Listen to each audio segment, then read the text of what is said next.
to děláš? Takhle pozdě v noci. Co je ti potom? Ty vole, nebuď drzej. Nemám rád, když je na mě někdo drzej. Chceš jenom vychcat, ne? Nemůžu si vychcat ani. Tyhle, nesvít na mě, dětku, starý černovlasý. Tak ty hajzle. Co? Ukaž, co máš v kapsách, ty hajzle.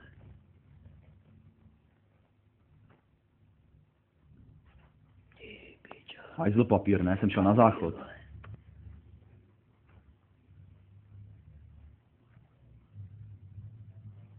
Je tam někdo, halo, je tam někdo. Vylez. Co tam je napsaný?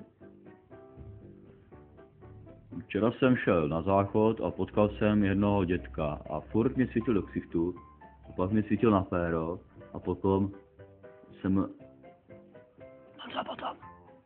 mu řekl, že je to strašná píča smradlavá, vole.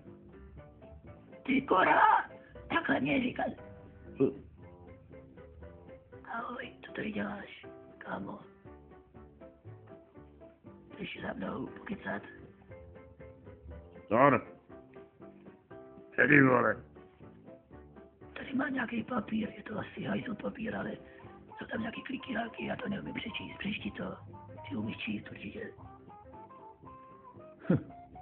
Je tu napsaný, že to špiča, vole. Haha, to je dobrý hajzl papír. Kdybych si tu prdulky utřel, vole. Ach jo, Harry, ty máš smysl pro humor. Tak, to je moje. Já si u toho budu onanovat. Takže teďka si to beru. A Harry půjde se mnou. Pojď Harry, jdeme. Musíme si pokecat. O Star Wars.